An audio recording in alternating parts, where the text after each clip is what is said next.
Aturan di Islam fleksibel, bukan berarti memilih, tapi bisa melebar, bisa menyempit. Ketika aturan itu menyempit, contoh, lamun jalma ke sholat palingan itu desah sholat padahal sehat, menyempit. Meluas aturan, boro-boro itu supaya bahasa ada sakit, boleh sholat sambil duduk, lebar. Terbuat balik di rumah boleh, sholat balik tiduran. Terbuat sholat balik di rumah boleh, asal terus mau sholat.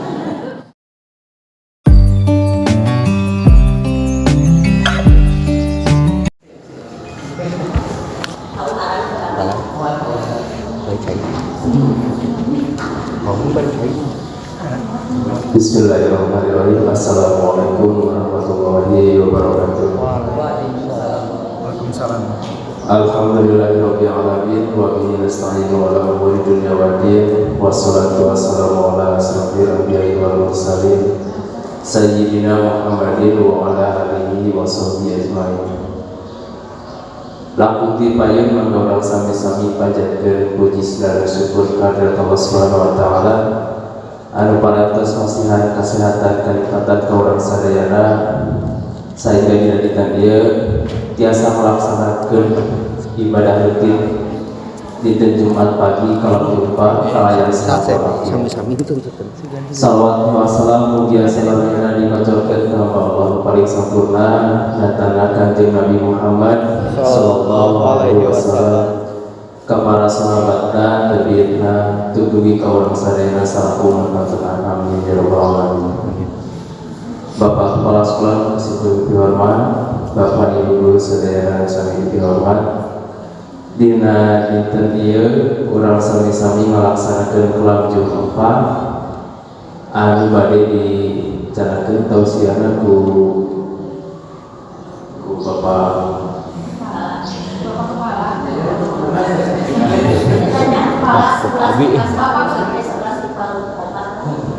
Sebelumnya informasi terlebih dahulu kepada anak-anak semuanya, terutama untuk kelas 11 MIPA 1 sampai kelas 11 MIPA 4 yang sudah berada di lingkungan sekolah, harap untuk segera memasuki masjid untuk melaksanakan kelam Jumat. Sekali lagi untuk anak-anakku sekalian yang kelas 11 MIPA 1 sampai kelas 11 MIPA 4 yang sudah ada di lingkungan sekolah segera memasuki masjid. Untuk tausiah kelam Jumat pagi ini akan dibawakan oleh Bapak Kepala Sekolah. Untuk membuka acara ini maka bersama-sama kita ucapkan basmalah bersama-sama. Bismillahirrahmanirrahim. Untuk Bapak Kepala Sekolah, Bapak Haji Dede Irianto SPD MPD, waktu dan tempat dipersilakan.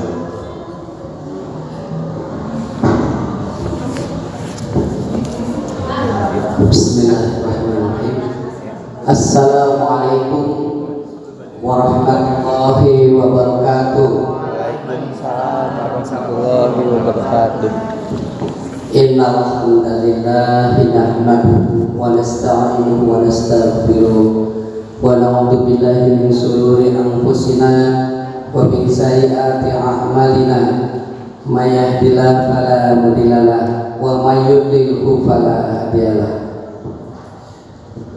Faqalallahu ta'ala fil Qur'anil Karim a'udzu billahi samil alim minasy syaithanir rajim.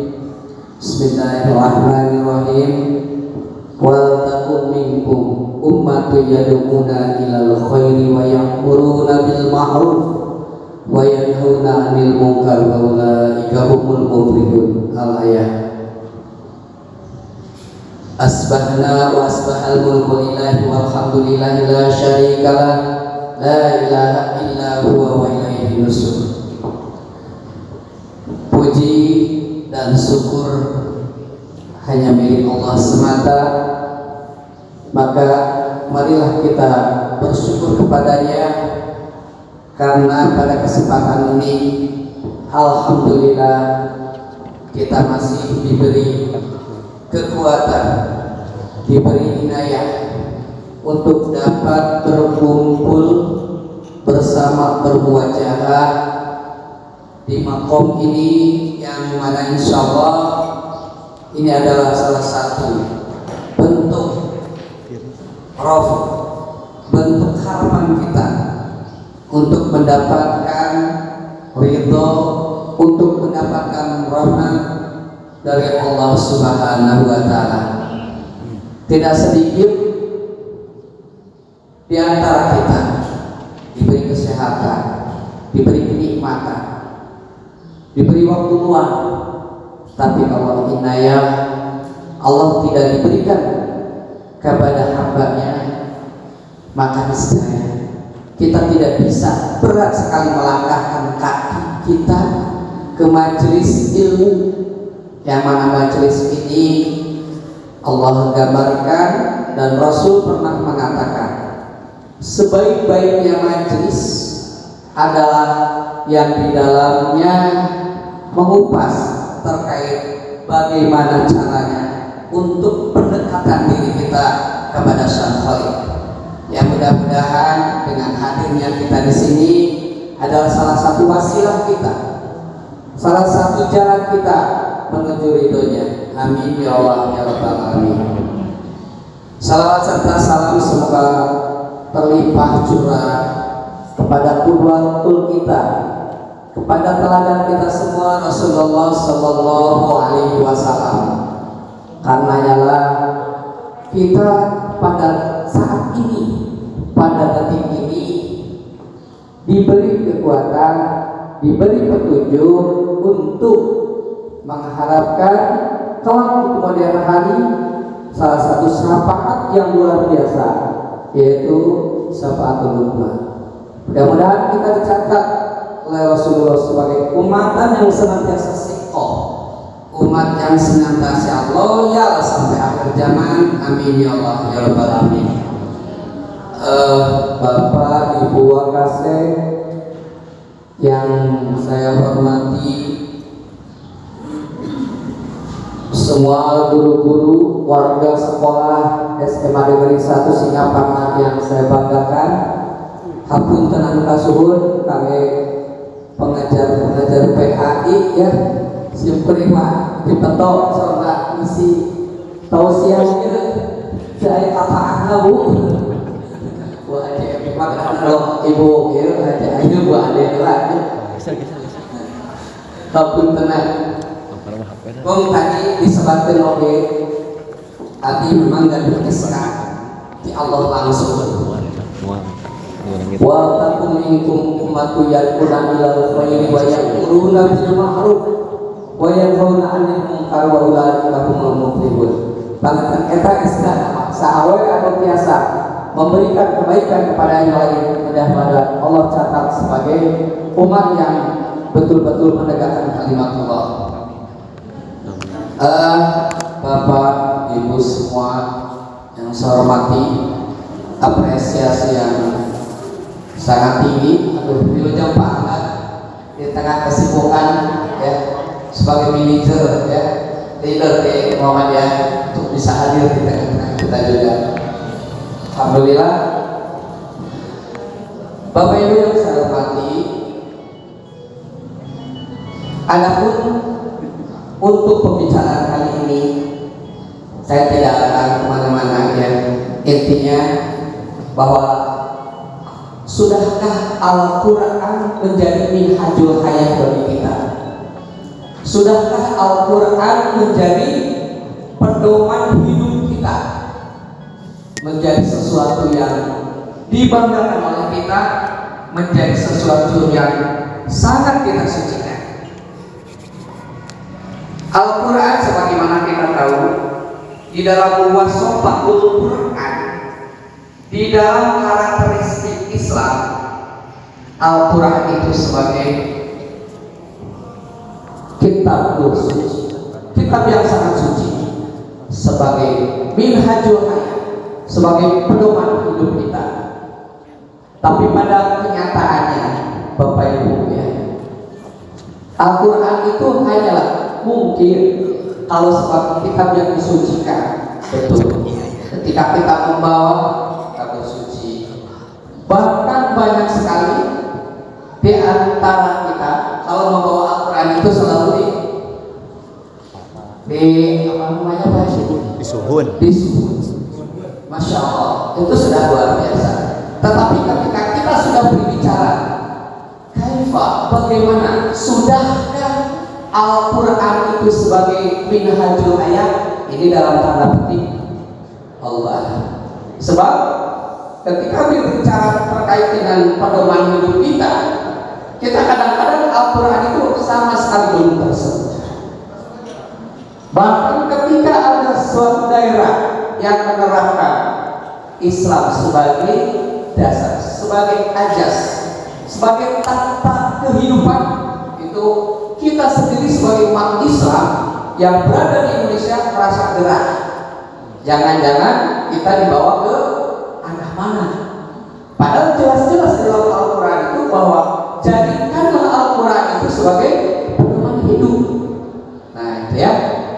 Nah makanya Rasulullah pernah mengatakan ya bahwa di akhir zaman Al-Quran itu hanyalah sebagai simbol saja. Al-Quran banyak ditelantarkan. Coba kita semua buka ya kalau ada Quran. Surat Al-Furqan ayat 30. A'udzu billahi samii'il 'aliim minasy syaithaanir rajiim. Bismillahirrahmanirrahim. Wa qala Rasulullah ya Rabbi inna qaumi takhadha hadzal Qur'ana mahjura. Di sini ada satu kata yang kita garis bawahi, yaitu kata mahjura. Apa sih kata mahjura itu? Di dalam terjemahan atau di dalam tafsir Ibnu Katsir dikatakan bahwa mahjura itu adalah tidak mempelajarinya, tidak memahaminya, tidak mentadaburinya, tidak mengimaninya, bahkan tidak membacanya. Betul ya? Di kita sekarang banyak di antara beberapa firqah yang menjadikan Al-Quran sebagai bacaan utama, yaitu ada yang disebut dengan one day one juz, satu hari satu juz. Itu masya Allah kita push. Tetapi di antara itu banyak pula yang jangankan sehari, seminggu, sebulan, bahkan seumur karena baca Quran. Betul nggak? Masih ada. Makanya kenapa di dalam pembiasaan saya menegaskan, cobalah seminggu sekalimat ada PPK tilawah Al-Quran. Dasarnya dari mana? Dari itu. Wa qala Rasulullah ya Rabbi inna qaumi takhadha hadzal Qur'ana mahjura. Jadi artinya Rasulullah berkata kepada Rabbnya, Tuhannya, kaumku nanti ada yang menjadikan Al-Quran itu hanya sebagai simbol, tidak pernah dibaca, tidak pernah dipelajari, dipahami, mana tuh apa firman gitu ya. Oleh karena itu pada kesempatan ini bahasan utamanya adalah kaifa ta'amul ma'al Quran. Kaifa, bagaimana sih ta'amul, interaksi kita ma'al Quran? Bagaimana sih interaksi kita dengan Al-Quran? Di sini ada paling tidak ada 5 interaksi kita terhadap Al-Quran. Yang pertama, kalau kita lihat di dalam surat Al-A'raf ayat 204. A'udzu billahi samii'il 'aliim minasyaitonir rajim. Bismillahirrahmanirrahim. Wa idza quri'al Qur'an fastami'u lahu wa ansitu la'allakum turhamun. Wa idza, dan apabila, wa idza Qur'an, apabila dibacakan Al-Qur'an, maka dengarkanlah baik-baik, simaklah secara tenang. Sesungguhnya dengan mendengarkan, dengan menyimak, insya Allah kita akan mendapatkan turhamun, rahmat, kasih sayang, mendapatkan keberkahan. Itulah yang kita dapatkan. Makanya ketika ada yang tilawah, ada yang sedang membacakan Al-Quran, kalau kita tidak membaca, lebih baik dia dengarkan. Saya evaluasi kemarin ketika tilawah, aku terbaca tilawah tidak sumber suara. Saya lihat ke kelas-kelas beberapa tidak cuma ada suara. Lupa kan itu kan dia kan ngoprek-ngoprek dia jauh dari apa yang tadi saya bacakan. Wa idza quri'al Qur'an fastami'u lahu wa ansitu la'allakum turhamun. Ada abdi menuju halaman, menuju akhir. Ingin punya pahala yang sama? Dengarkanlah, simaklah. Itulah karakteristik muslim yang betul-betul menjadikan Al-Quran sebagai minhajul hayat. Kayak mohon maaf ketika nanti kedepannya mengumasnya, ininya ketika tilawah bawa kursi goyang. Kursi goyang itu bukan persoalan goyang-goyang, tapi setiap siswa nanti disuruh membuat kertas ya sebesar kertas folio saja, karton, bisa dilaminati atau dikasih nama atau bisa dibungkus plastik klep. Setiap kepada tilawah duduk di lapangan, dibawa, setelah selesainya dikumpulkan lagi, disimpan per kelas. Jadi betul-betul dipandu oleh siapa? Oleh Irma atau siapapun yang sudah dikasih tugas untuk memandu baca Quran, kemudian yang lain mengikutinya. Itu saya kira akan lebih efektif daripada mendengarkan dari sumber suara yang kadang-kadang audionya juga error. Mudah-mudahan ini salah satu usaha kita untuk bagaimana membumikan Al-Quran, bagaimana untuk membiasakan Al-Quran sebagai bacaan kita setiap hari. Masya Allah. Bapak Ibu yang saya hormati, wabilah rahimahullah. Yang pertama tadi apa? Saya katakan memahami atau mendengarkan apa yang sedang dibaca. Salah satu sebagai bentuk apa? Bentuk ta'amul ma'al Quran, sebagai interaksi kita dengan Al-Quran. Kemudian yang kedua, di dalam surat Al-Mujadil ayat 4 dikatakan, A'udzu billahi samii'il 'aliim minasyaitonir rajim. Aujib waratilil Qur'ana tartila. Bacalah Al-Quran dengan tartil. Ali tartil naon?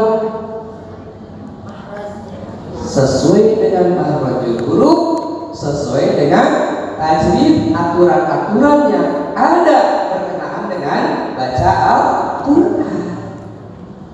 Tartila.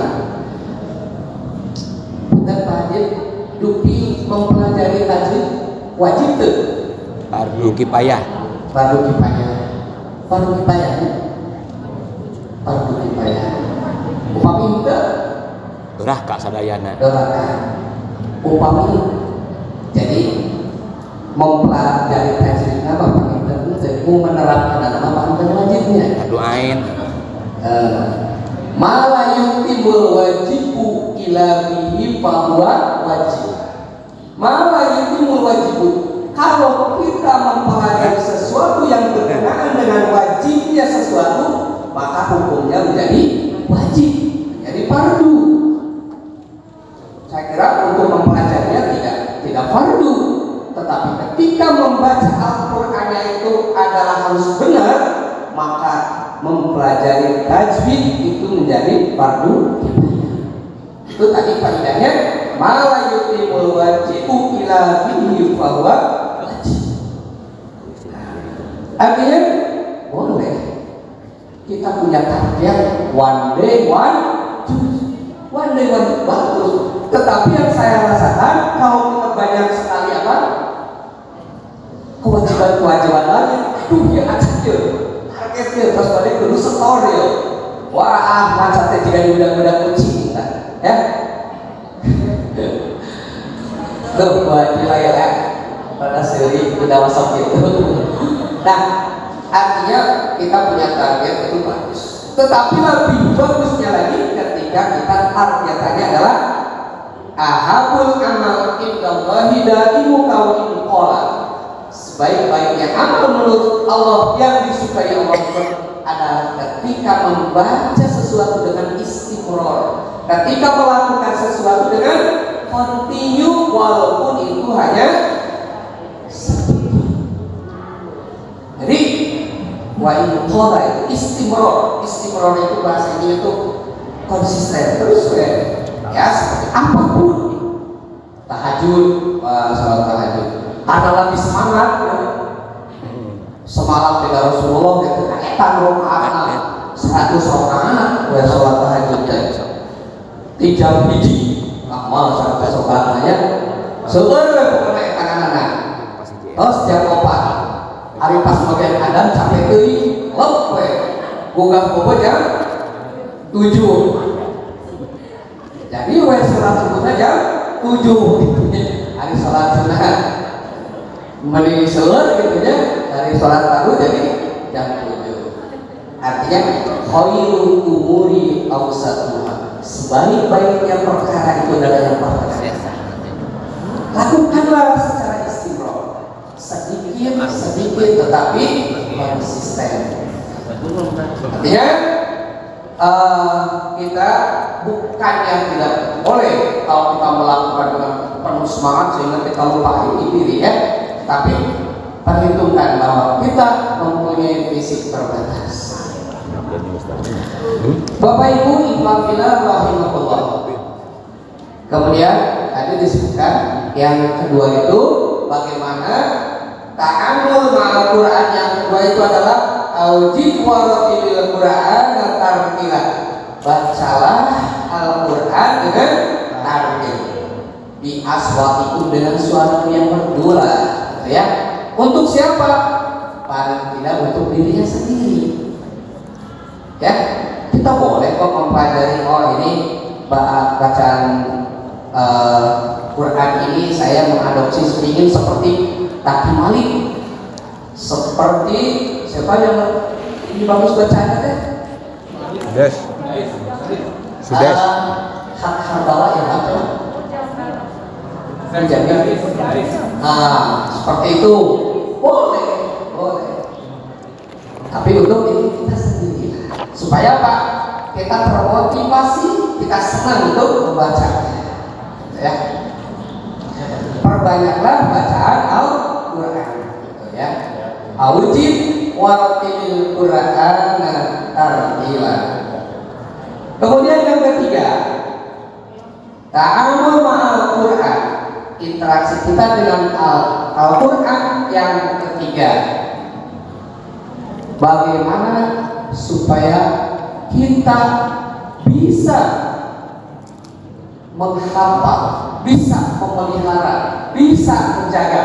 Karena dalam sebuah hadis yang diriwayatkan oleh Tirmizi dikatakan, seorang muslim yang tidak pernah menjadikan Al-Quran di dalam otaknya ibarat seperti rumah kumuh yang hampir runtuh. Jadi kalau apa artinya naon selebah haji nang tema kamari coba baca surat Al-Ikhlas. Nah, mana Al-Ikhlasnya? Lah, tuh bisa Al-Ikhlas mah kulhu langsung kulhu gitu terbaik. Nah, artinya kalau bisa kita banyaklah hafalan kita. Karena dengan apa? Disebutkan dalam hadis riwayat Tirmizi dikatakan salah satu tugas seorang muslim adalah memelihara dan menjaga Al-Quran. Bukan berarti dipelihara atau dijaga di kerangkengan supaya tidak ada yang menginjaknya, bukan seperti itu, tetapi diletakkan di dalam otak kita sehingga ketika ada kaum muslimin, kaum kafir yang ingin membelokkan Al-Quran, asalkan ya, asal apa nanti itu, nah itulah yang diharapkan. Punita, hafal seberapa juz? Berapa juz? Umat? 2 juz? Alhamdulillah, gitu ya. Bu Fanita apa tak? Kemarin teh jelaskan 3 juz. Ya. Bu Novi 4 juz, 3 1 juz. 1 juz hafal. Kalau Anaba we mana bunyinya? Anaba. Apa surat nomor? Kita harus maklum ya bahwa waktu kita ternyata lebih banyak untuk urusan dunia. Al-wajibah saru minal qawwas. Orang yang tertata rapi biasanya lebih banyak waktu yang terminisnya.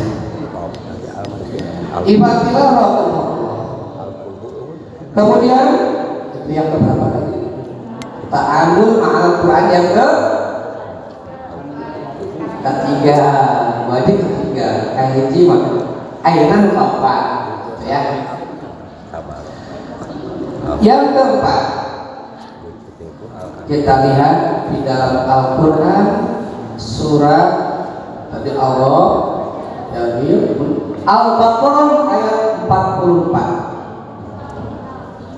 A'udzu billahi samil alim minasyaitonir rajim. Bismillahirrahmanirrahim. Atamuruna an-nasa bil birri wa tansawna anfusakum wa antum tatluna kitab afala ta'qilun. Yang artinya atamuruna an-nasa bil birri, bukankah engkau menyuruh bahwa umat lain untuk mengamalkannya, Taurat, Zabur, yang lain, sedangkan kamu sendiri tidak pernah memperhatikan apa yang kamu amalkan dalam Al-Quran tersebut. Nah ini yang berat. Kenapa? Di dalam Al-Quran disebutkan ya ayyuhal muzammil qumil laila illa qalila. Hei orang-orang berselimut, bangun, tunaikan sholat sedikit waktu untuk sholat. Sholat naon tapi takbirkan al-muzamil teh ya ayyuhal muzamil. Sholat naon? Kumaha urang atos? Ya sekali-kali. Ali ayeuna tahun payun sekali deui gitu ya. Nah itu yang paling berat bagi kita. Karena apa? Tuntutannya bahwa Allah menghendaki kita untuk mengamalkan apa-apa saja yang berada dalam Al-Quran.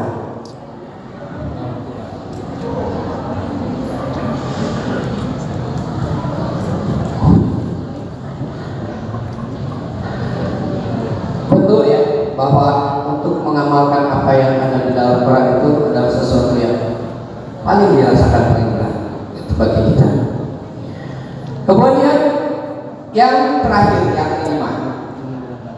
Yang kelima itu tuntutan.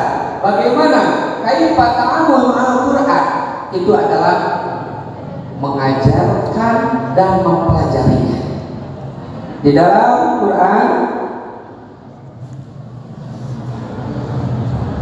surat Al-Imran ayat 79. Walakin kunu rabbaniyina bima kuntum tu'alimuna kitab wa bima kuntum tadrusun. Hendaklah kamu menjadi orang yang Rabbani karena kamu selalu mengajarkan Alkitab dan disebabkan kamu tetap mempelajarinya. Ali Imran ayat 79. Di sini ada dua konteks yang harus kita pahami. Tu'alimunal kitab dan tadrusun. Dua kata yang saling mengkait, yang tidak mungkin salah satunya tertinggal dan yang lainnya bisa kita tinggalkan. Tu'alimunal kitab dan tadrusun. Nah, Bapak Ibu semuanya, di sini Bapak Ibu sebagai yang tadrusun atau tu'alimunal kitab? Kondisi sekarang tadrusun, ngadarus itu tilawah buku, ngadarus itu adalah menuntut ilmu, kewajiban bagi seluruh umat muslim.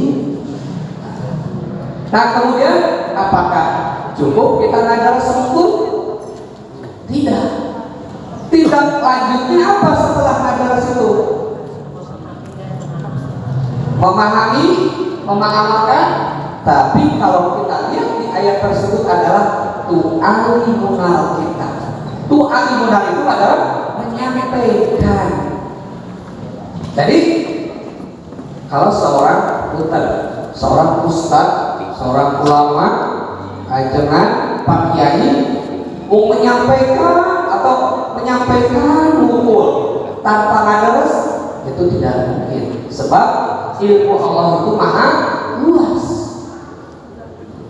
Ketika menyampaikan saja, ilmu yang ada di kepala itu habis. Maka ada yang disebut dengan tadrus. Tadrus. Jadi dua hal yang memang saling kait-mengait. Nah, yang ada di sini tidak cukup ngadarus kumpul, ada tuntutan lain.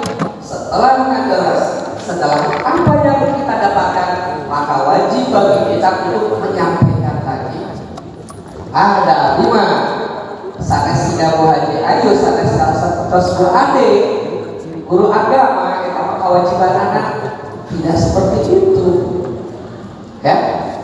Kuntur maqala wala tandur maqala. Janganlah lihat siapa yang berbicara menyampaikan, tapi lihatlah apa yang dia Kabupaten Jaya, alhamdulillah biasa, biasa hadir. Bukan tak?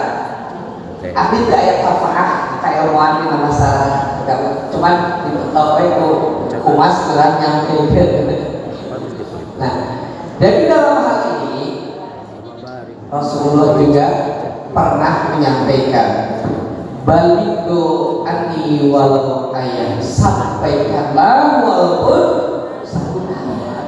Artinya dari apa yang diucapkan oleh Rasulullah tersebut jelas bahwa kita sebagai seorang muslim wajib menyampaikan walaupun satu ayat. Terhadap siapa?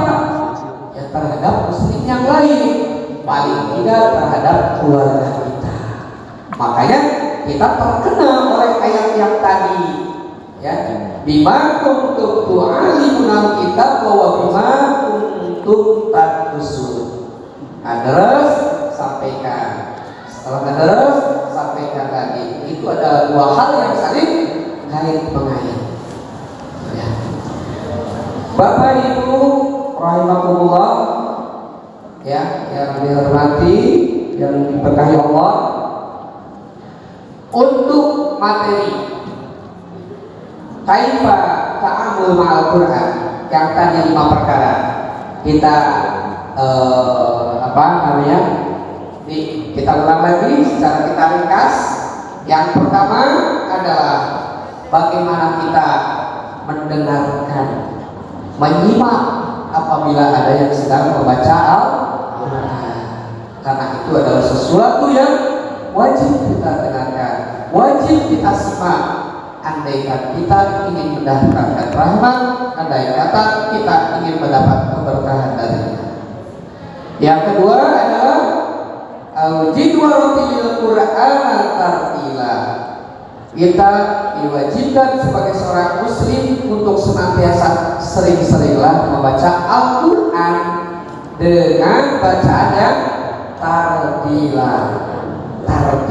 benar, sesuai mawadul huruf, sesuai dengan tajwid dan aturan-aturan lain. Dan yang ketiga, cobalah pelihara Al-Quran, jagalah Al-Quran. Setidaknya kita setiap hari ada yang kita masukkan ke dalam otak kita untuk kita hafalkan. Nuntut sebab apa? Di dalam hadis riwayat Tirmidzi dikatakan tadi bahwa ketika seorang muslim tidak pernah menghafalkan, tidak ada hafalan sedikit pun di dalam otaknya, ibarat rumah kumuh yang hampir runtuh. Tidak mau ya? Inginnya apa? Rumah yang permanen, gede, yang banyak perabotnya. Apa perabotnya? Ayat-ayat Allah yang nyangkut di otak kita. Ya. Ketiga adalah bagaimana kita bisa mengamalkannya. Apa-apa saja yang berada di dalam Al-Quran. Tentunya ada kaidah mastata'tum. Apa mastata'tum itu? Sekemampuan kita. Berbeda antara Rasulullah, para sahabat mengamalkannya, bagaimana para alim ulama, para kiai, para syekh, dan kita sebagai umatan yang ammah, umatan yang umum itu bagaimana? Paling tidak kita punya muwasafat tersendiri untuk mengamalkan Al-Quran tersebut. Muwasafat itu adalah karakteristik itu. Dan yang terakhir adalah apa? Bagaimana kita bisa mempelajarinya dan juga kita bisa mengajarkannya. Bima kuntum tu'allimunal kitab wa bima kuntum tadrusun. Bapak Ibu yang saya hormati, itu mungkin materi yang bisa saya sampaikan. Mudah-mudahan dengan materi ini bisa memicu kita untuk senantiasa apa? Lebih dekat dengan Al-Quran. Yang mana Al-Quran itu kita jadikan sebagai minhajul hayat, pedoman hidup kita. Dan paling tidak kita bisa menginstruksikan kepada anak didik kita untuk senantiasa banyak-banyaklah membaca Al-Quran. Nah, tapi sebelum ditutup mungkin kita bisa ada waktu untuk diskusi. Hapunten ya, banget di kami ayam Pak Tarosan, insya Allah tidak ya Ustaz Bapak Haji Bintang ya, anu tiasa ngajelaskeun. Maka Bapak Ibu.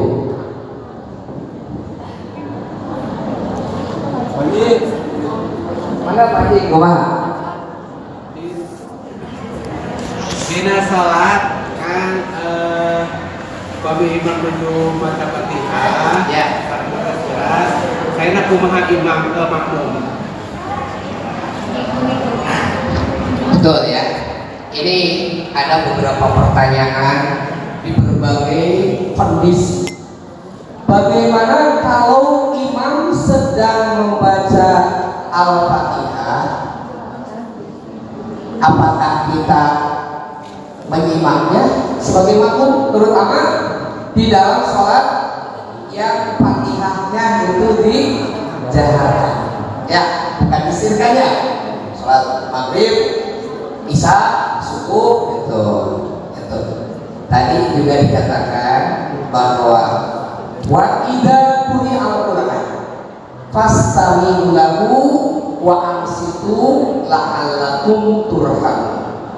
Ketika ada yang sedang membaca Al-Quran, baik konteksnya di dalam sholat maupun di luar sholat, ada yang menyebutkan itu harus kita simak. Karena dengan menyimaknya, apa yang dibacakan sama pahalanya dengan siapa yang mendengarkannya.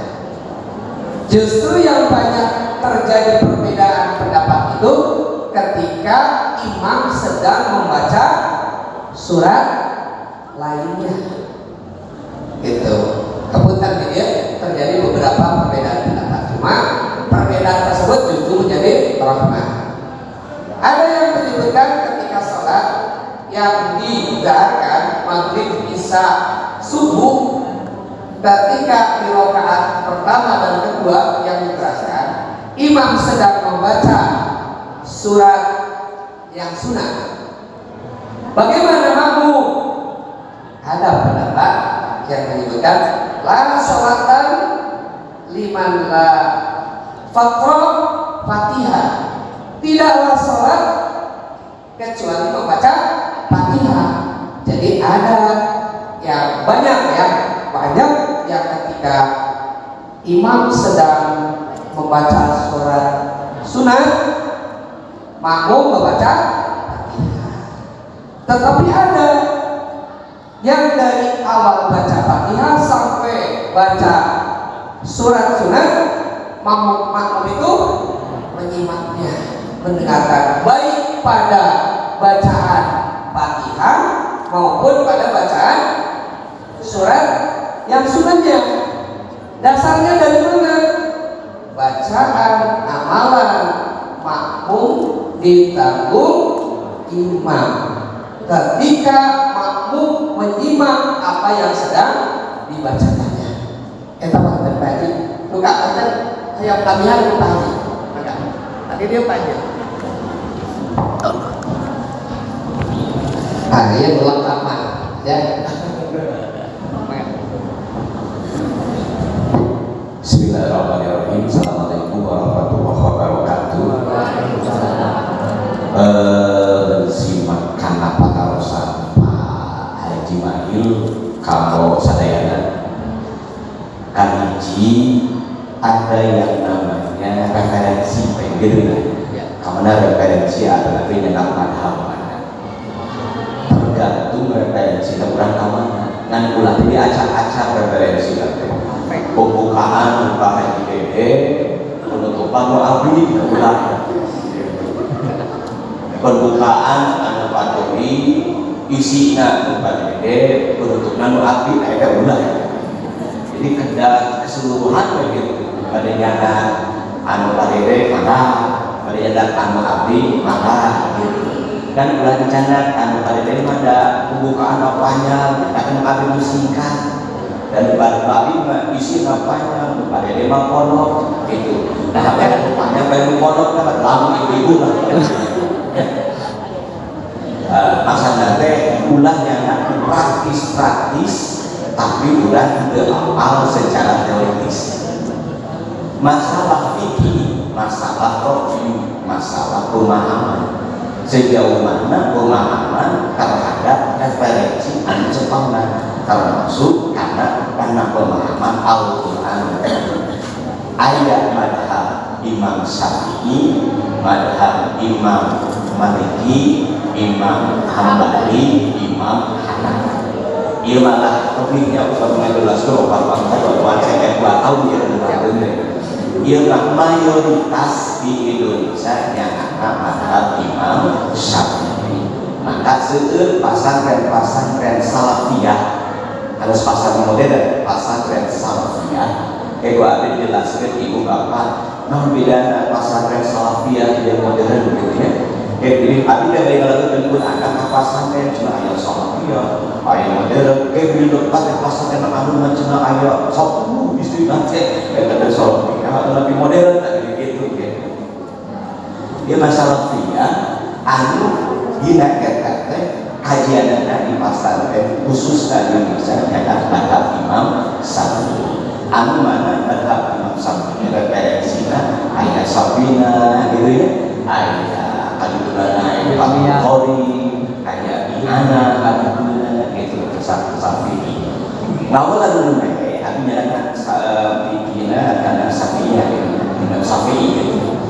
Upaminya nanti Imam Syafi'i bahwa baca Fatihah adalah rukun kauli. Ketika berbicara rukun maka harus dipenuhi walaupun itu ada imam.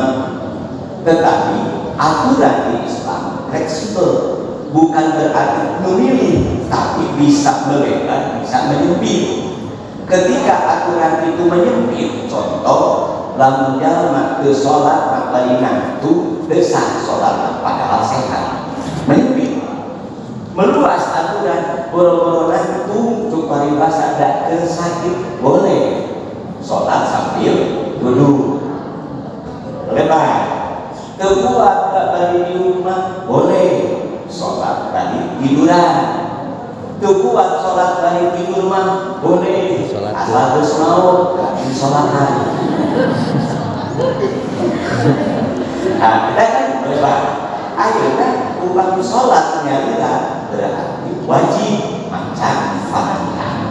Ketika sholat berjamaah, ieu imam kedah paham. Hartosna kasih kesempatan si makmum untuk baca Fatihah. Walaupun hanya pasut-pasut Allahu Akbar. Si imam rek ruku, ulah maksakeun. Hari kan boro-boro maksakeun maca Fatihah sebab kesempatan keur baca Fatihah tidak memungkinkan. Ikuti saja imam udah. Waduh itu kada hati lah. Nah, kadang-kadang tapi itu. Nah, kadang-kadang kan Allahu Akbar si imam ruku ikuti. Jadi ulang memaksakan. Nah, mereka kasalah kudua rukun gesah berjamaah. Abi pemenang pengkar tadi supaya Allahu Akbar. Si imam ruku, tapi abi masih sempat. Man sempat rukun kahiji berdiri. Kita kan rukun arkan di pagawean. Kedua rukun pagawean. Lamun katilu tak berarti jadi batal tinggalin. Lamun patut yang imam masih ruku, jauh lebih hati Allahu Akbar. Ngiring ruku, sarang padu itu masih masuk dalam. Kapan membaca Fatihah? Tadi ya, ayat imam dina pada saat itu. Hari itu mah imam jadi Allah, Allahu Akbar. Hantem we lamun kesempatan baca ayat, tapi itu baca tak sebagai terjadi sholat asal tadi ada rukun di tiga, ada kesempatan baca ada, tapi guna untuk baca. Sebab yang namanya rukun itu harus yang dilakukan. Itu pasti bukan karena pada Imam Syafi'i sakata kami. Ialah upami ayat dengan kita kepada Abdul Arba. Siap. Syukur Ustaz, jazakallah sangat jazz. Nah, bentana ini ya hari Ustaz asli sareng Ustaz matematika lah gitu ya. Nerangkeun ieu teh dari pesantren. Jadi malah paham luar biasa ya. Jadi di dalam hukum Islam itu ada yang qat'i itu mutlak. Ada yang mutlak guyur. Mutlak guyur itu flexibility, tergantung dari kondisi. Nu qat'i nu mana? Kan wajib. Kumaha fil shalat, jumlah rakaatnya gitu ya. Bukan fikihnya. Kalau fikih mutlak guyur, flexibility. Tergantung dari bagaimana kita melihatnya. Yang terpenting kita tidak tahu fact. Contoh hukuman tahu fact teh. Dina Syafi'i mun dicilat anjing cukup disertu. Hari urang menyebutkan imam naon? Sanes kamu disopan. Hambali hari bagian itu mah iringan we disertu. Itu ada tanda. Cuman kalau kondisi dari bagaimana kita memahami fikih itu tergantung satu pola pikir, kedua geografis. Contoh ketika ada contoh bagaimana fikih itu fleksibel. Ketika Rasulullah mengutus salah satu firqah, kelompok untuk menaklukkan Bani Quraidah. Nah, berangkatlah. Ketika dijelaskan waktu duhur berangkatnya, janganlah kau sholat asar sebelum qasam kalian sampai ke Bani Quraidah. Di tengah perjalanan datang waktu duhur, terbagi dua. Anu tetap taatul Rasul, dan saya mah taat Rasul. Haruskeun we can sholat asar ge sampai Bani Quraidah. Sampai sana baru sholat asar, padahal sudah saatnya masuk sholat maghrib. La ta'atu, tidak ada ketaatan dalam maksiat kepada Allah. La ta'ata li makhluki fi maksiat khaliq, tidaklah ada ketaatan dalam rangka maksiat kepada sang khaliq. Nah, anu sekelompok deui tetap sholat asar, taat ka Rasul. Singkat-singkat dua-duanya sampai perang. Setelah perang menang, kembali lagi ke Rasulullah melaporkan, ya Rasulullah, si fulan itu sholat asar dina waktu asar, tapi sholat asarnya dina waktu maghrib. Anak sholat dina waktu sholat asar, dina waktu sholat asar, tapi tidak mengindahkan perintah Tuhanku ya Rasul. Bagaimana? Rasulullah marah tidak kepada kita? Tidak. Kepada yang tidak taat kepada Rasul marah tidak. Tersenyumlah Rasulullah. Antum benar, semuanya benar. Disitulah pengertian bagaimana Rasulullah menyebutkan janganlah kau sholat asar sebelum sampai ke Bani Quraidah. Diinginkan oleh Rasul bahwa kalian cepat-cepat berlarilah, sehingga sebelum sampai ke Bani Quraidah juga sudah waktu asar. Nah, itulah jadi dipengaruhi juga oleh bagaimana kecerdasan dalam mengartikan sesuatu kalimat. Di sini juga sama ya. Nah, gitu ya. Mungkin ada satu lagi tanya. Assalamualaikum warahmatullahi wabarakatuh. Waalaikumsalam.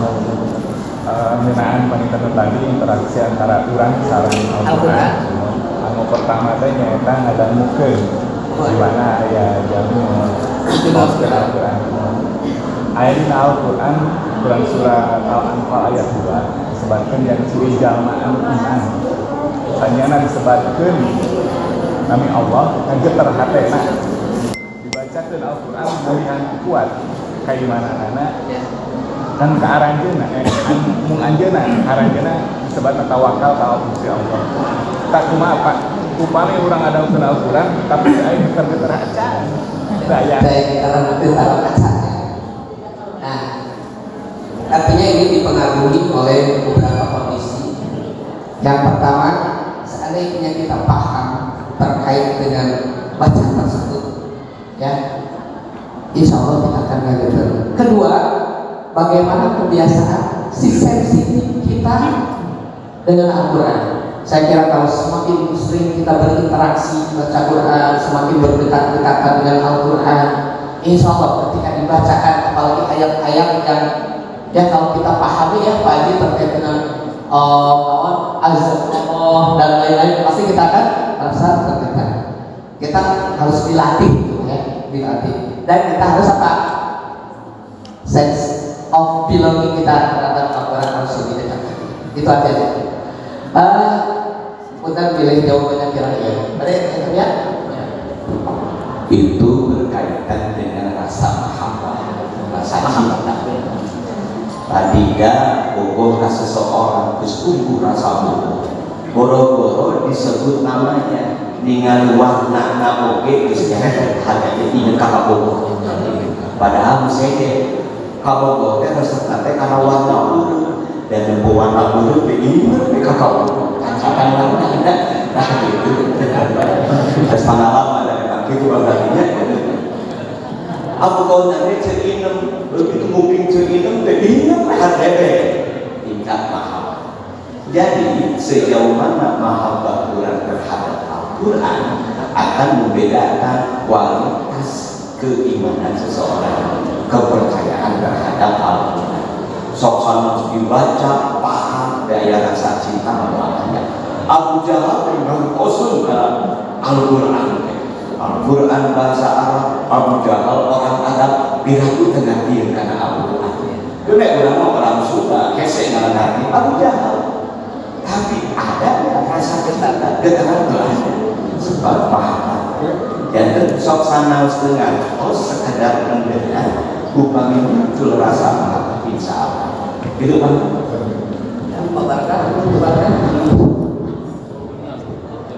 Tutup tadi gitu.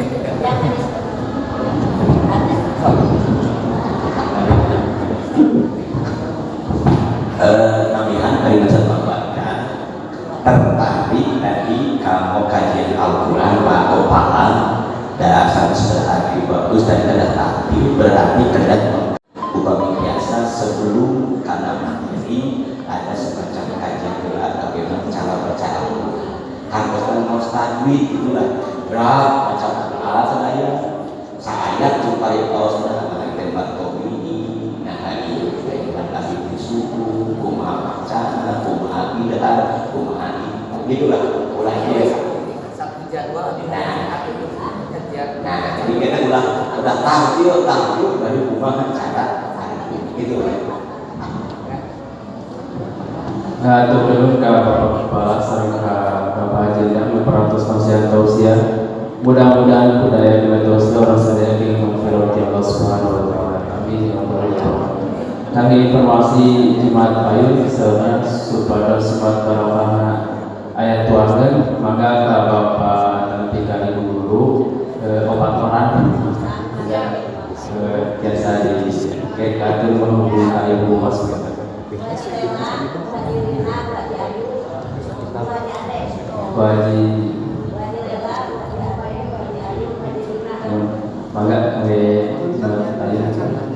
Alhamdulillah acara ini kami pergi akhir perangkat selesai maka orang sami-sami untuk acara baca para tuan. Subhanallahumma wa bihamdika asyhadu an la ilaha illa anta astaghfiruka wa atubu ilaik. Akhirul kalam wassalamualaikum warahmatullahi wabarakatuh.